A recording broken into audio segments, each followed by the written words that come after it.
This is Daily Blast Live. We're talking about what you're talking about. You all ready for this? This is a sham. No. Y'all, just stop. Get real. Good morning. Welcome to DBL. Ladies and gentlemen, we have made it to Friday. Yes. Round of applause for Friday. Some need it more than others. To clap. I'm not clapping for that. Okay, well, you look great in Man in Black for Friday.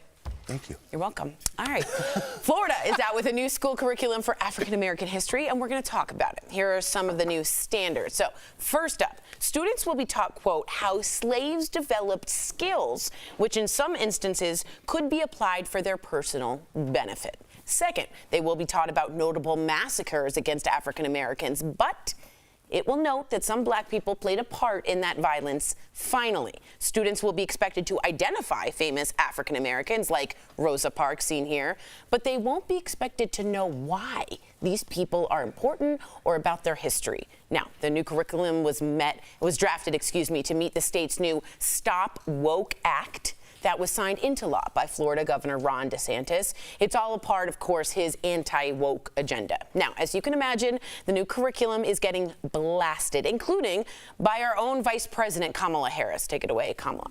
Just yesterday in the state of Florida, they decided middle school students will be taught that enslaved people benefited from slavery. They insult us in an attempt to gaslight us, and we will not stand for it. What do we think of the new rules?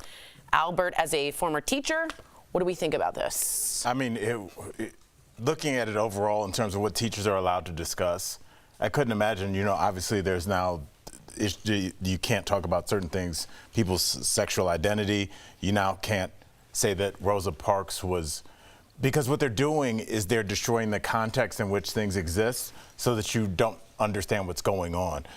Rosa Parks doesn't make any sense historically if you don't understand what was going on in the timeline. It was that she was forced to move. She was forced to sit somewhere that she didn't want to sit because of the color of her skin, because of what was going on at the time. It's a way to make history not make sense to the younger people. And I realize that this might seem silly to some people, but I've seen that it's highly effective in real time. Somebody that I respect a lot, I'm not going to say his name, even though it's not a shot against him at all. He's a very wealthy guy, owns 3 houses all in the same compound, very into social issues, and calls me, and we talk about the times of the day. And he called me to talk about the Tulsa race massacre, because it happened in that HBO miniseries, The Watchmen. And that was the first time he had learned about that, was on a show where people can shoot lightning out of their eyeballs.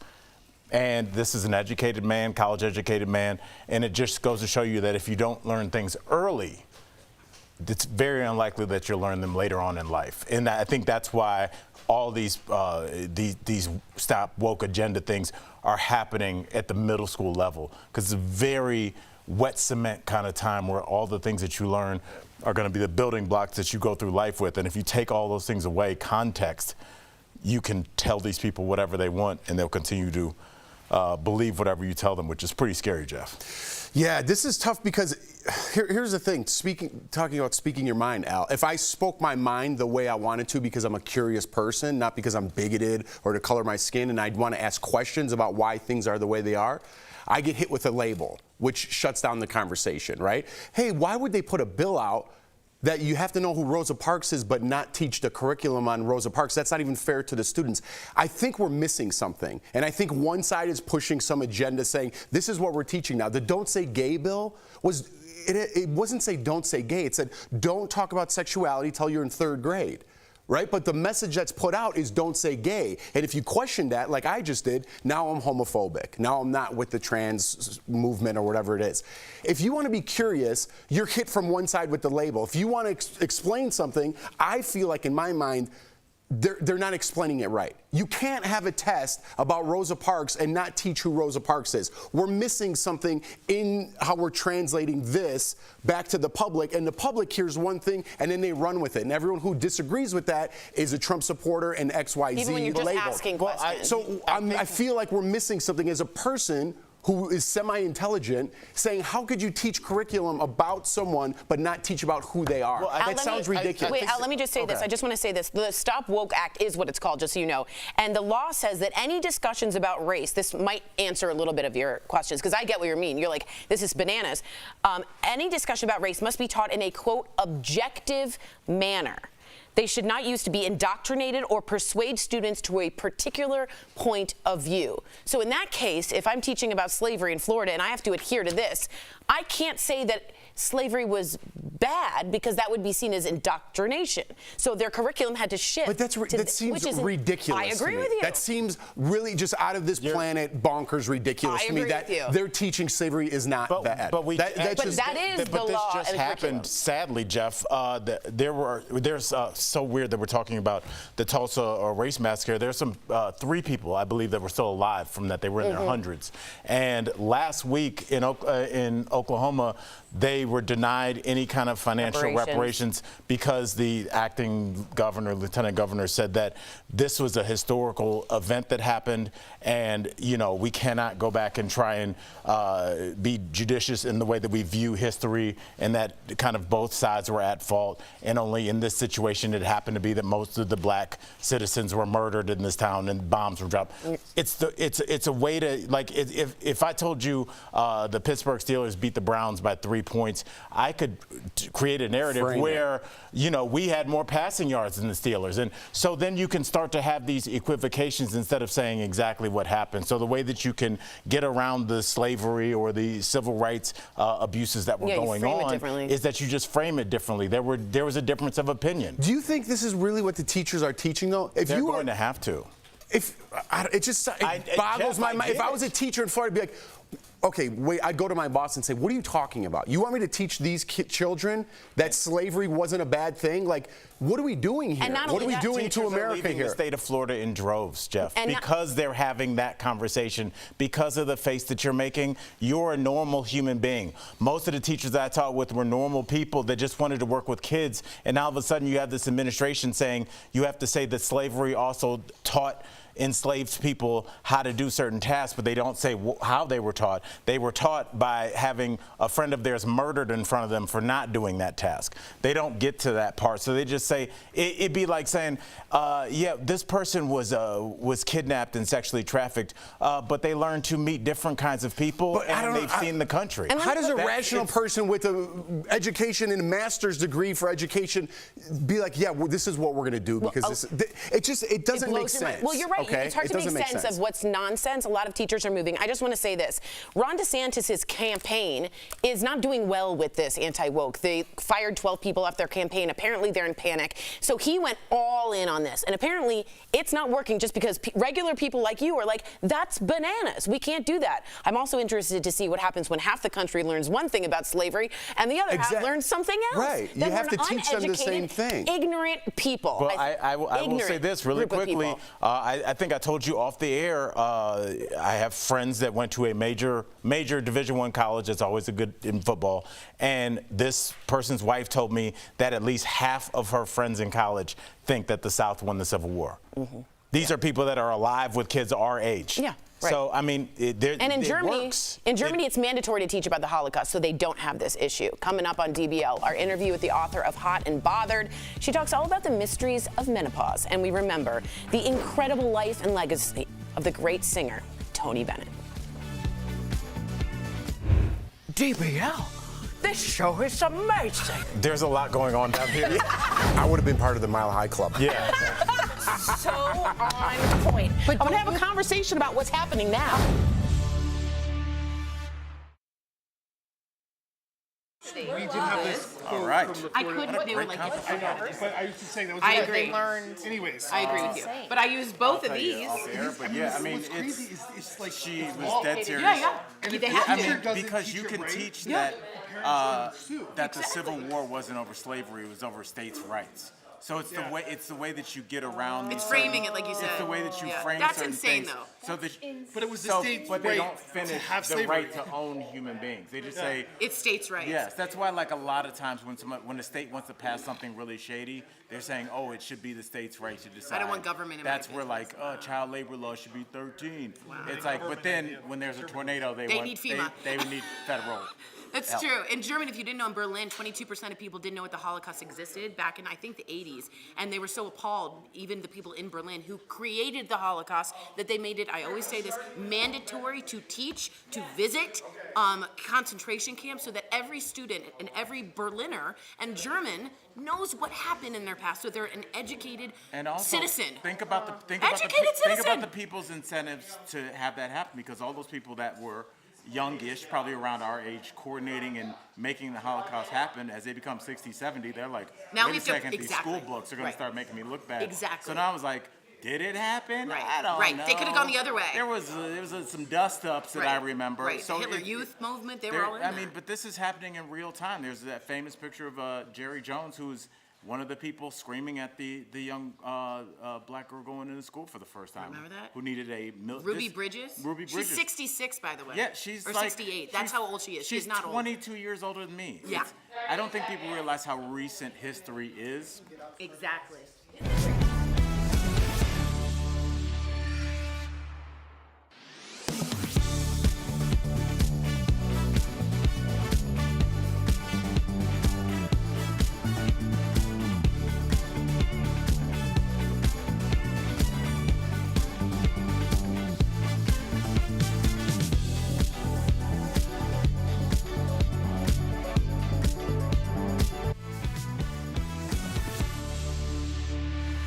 San Francisco.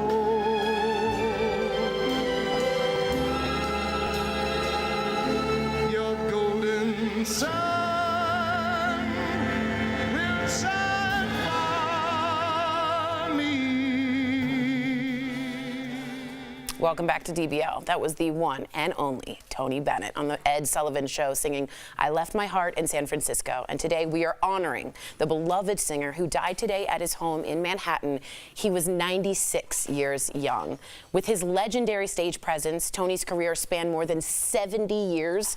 Believe it or not, Bob Hope discovered him in 1949 in a New York City club. But it was years later that he had him on his show. Take a look at that. You know, it's been about 16 years since I discovered you singing in a Greenwich Village nightclub. How come this is your first appearance on my television show? Well, I've been waiting for you to make good.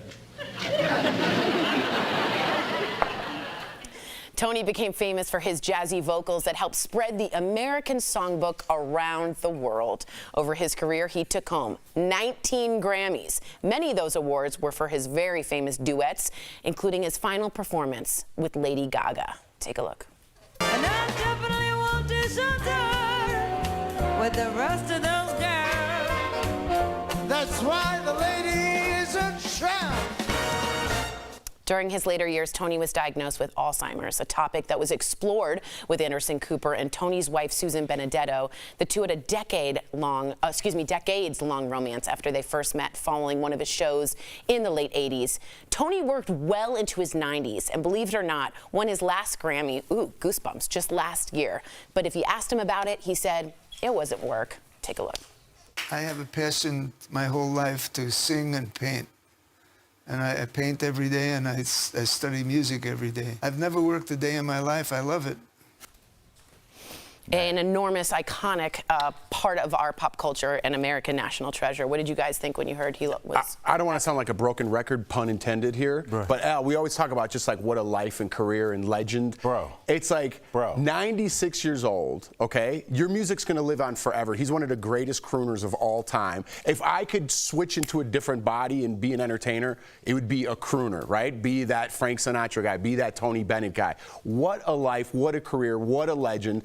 Again, the music, his work lives on for eternity. Tony Bennett will never get old. Some people might fade away as time goes on. Tony Bennett's music, and to live till you're 96 and do what you love, like he said, you can't, if you started life and you're like, hey, God, or whatever you believe in, this is what I want, you can't paint a better picture than Tony Bennett. And he was a very famous painter, which is well that you said. I just want to say one thing. Apparently, Gaga said at the end, when he didn't really remember very much, as soon as the music kicked in, he remembered because it's in a different part of the brain. So right then when he said, the lady is a tramp, he wasn't remembering Gaga at certain parts of that concert, but he remembered the song. He said Amy Winehouse was one of the finest jazz singers he's ever worked with. Gaga. He is in every generation, and he will be sorely, sorely missed. Now, before we go to break, let's listen to Tony's amazing voice one more time. And in case you wonder why, well, just wake up, kiss the good life goodbye. Several Verify viewers received this email, supposedly from the Internal Revenue Service, that claims they're eligible to claim another round of stimulus money through a tax refund. All they have to do is send in some missing information. Instead, those viewers reached out to us to ask if those emails are legit. So, let's verify. Our sources are the IRS, the Federal Trade Commission, and AARP. In May, the IRS issued a warning about how to spot email or phishing scams, and the emails sent to the Verify viewers have a lot of red flags. First, the emails claim that the IRS is going to provide the status of a third round of economic impact payments. But this is false. Between March 2020 and March 2021, the federal government gave out nearly $1 trillion in stimulus money in 3 separate rounds of payments. Those ended in 2021, and there are no additional stimulus payments coming. Second, these emails claim taxpayers are entitled to a tax refund after they provide the IRS with missing information by clicking the link at the bottom of the email. But that's not how the IRS handles tax refunds. The IRS says if it needs more information from a taxpayer, it will send them a letter through the regular mail. So, no, the IRS is not sending emails to taxpayers about a third round of economic impact payments. If you do get a scam email, the IRS says don't reply or open any attachments. And if you're ever unsure whether something is a scam, you can always call the IRS at 800-829-4933. With your Verify, I'm Brandon Lewis. Planning any trips this year? If you're flying, Verify can help you save. From getting the best deals to reimbursement for lost bags, we answer your questions. Check out our travel stories at verifythis.com.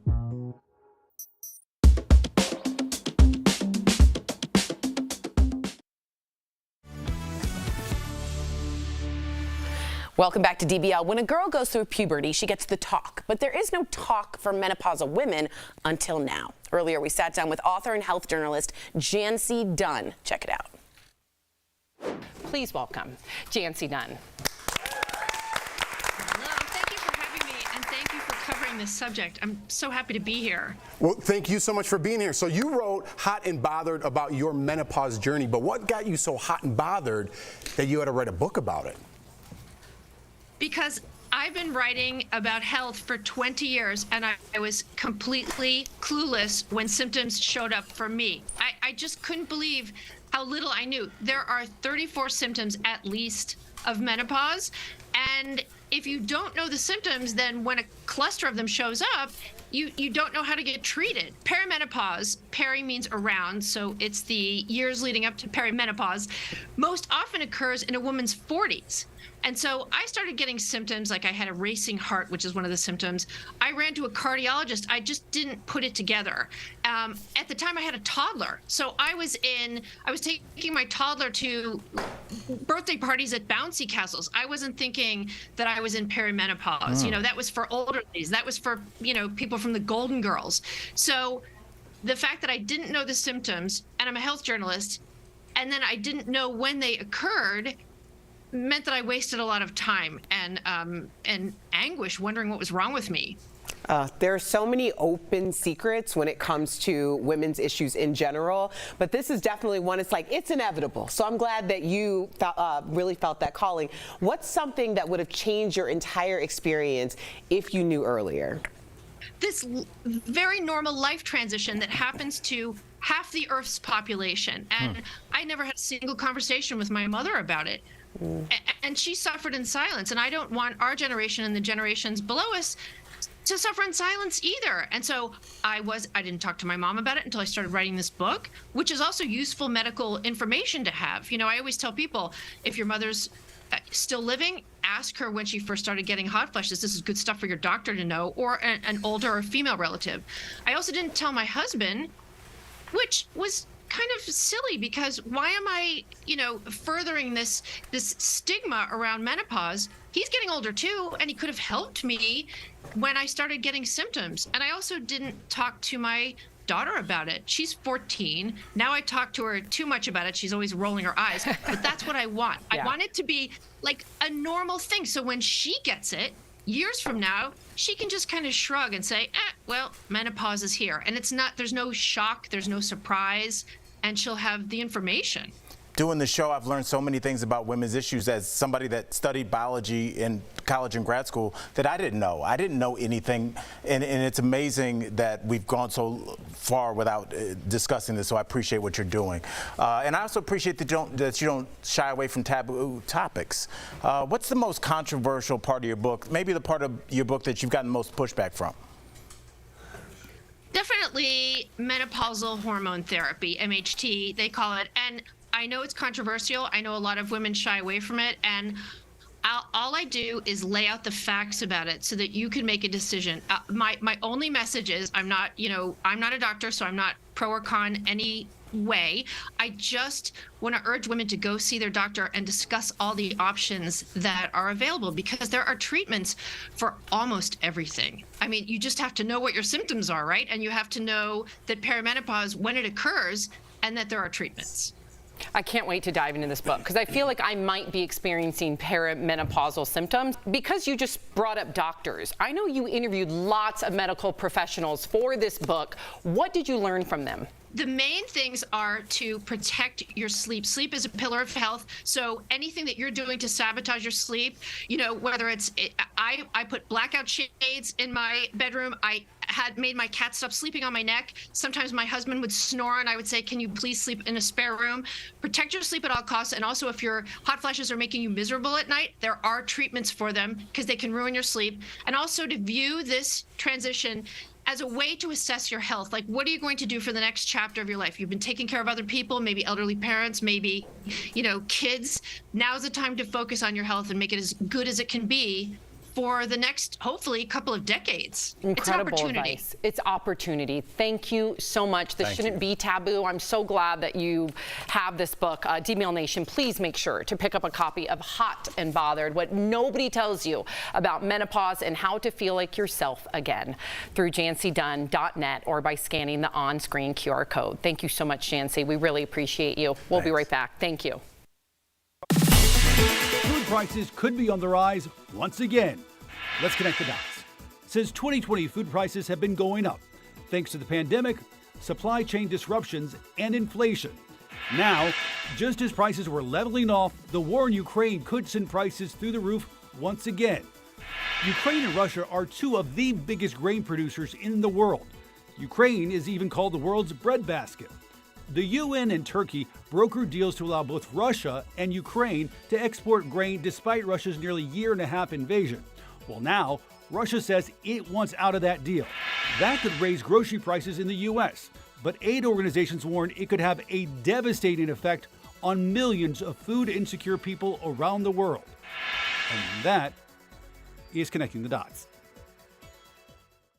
July is Disability Pride Month. It's a month that is dedicated to recognizing the contributions of individuals in the disabled community while promoting visibility and challenging discrimination. Some social media posts claim that July was chosen since it was the month that the Americans with Disabilities Act became law back in 1990. So let's verify, is Disability Pride Month held in July to commemorate the passage of the Americans with Disabilities Act? Our sources are the Americans with Disabilities Act of 1990, a congressional resolution recognizing Disability Pride Month, and the American Bar Association. According to the CDC, 1 in 4 U.S. adults has a disability.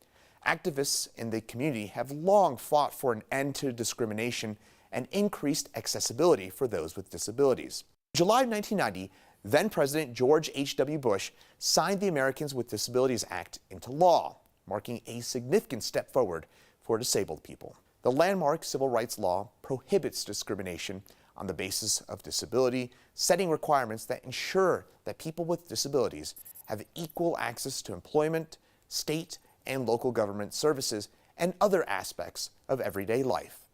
Later that year, the first Disability Pride Day was held in Boston.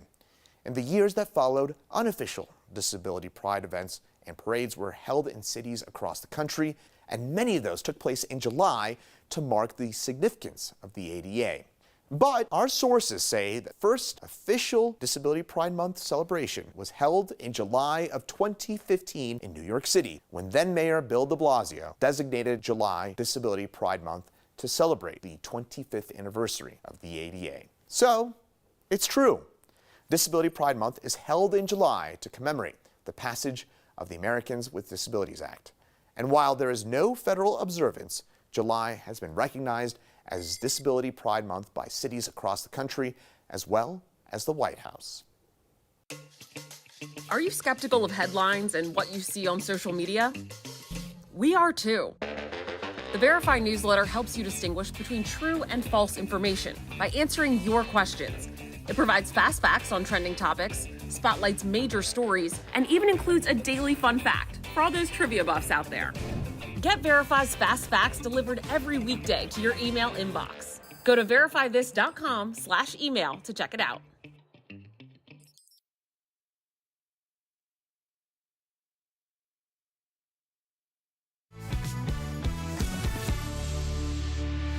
Welcome back to DBL. If you're looking to transform your patio from ordinary to oasis, here are some tips to elevate your outdoor space, sponsored by Sunsetter. First, add a fire pit. I really want to do this. Oh, that can double as a side table when not in use. You have this? Okay. Next, put up a freestanding privacy panel. Done. Okay.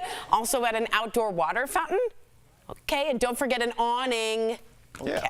Sunsetter is America's #1 best-selling awning with affordable custom features without the custom price. So spend more time outside and get the best value with Sunsetter. It's been an industry leader for 30 years. Call 1-800-513-6851 or visit sunsetter.com for guaranteed pricing on American-made awnings built to last. This weekend, you have to go to one of the two in the theaters. Where do you go, Barbie or Oppenheimer? I have children. Unfortunately, I'll be staying home. Your hypothetical is you have to go to one. I'm going to do Oppenheimer just because I know you hate it. I can't wait to see that one. What about you? I would go see Barbie in the theater, Oppenheimer at the crib. Nice. I like that. I'm doing a Oppenheim Barbie. You know, we made that joke yesterday. Okay, DBL is... I got a one then. Oh, do we have a...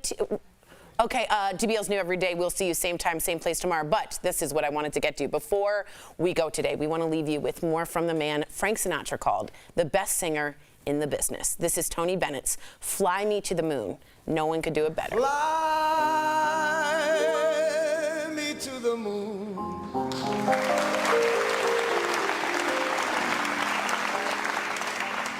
Let me play among the stars. Let me know what spring is like on Jupiter and Mars. In other words,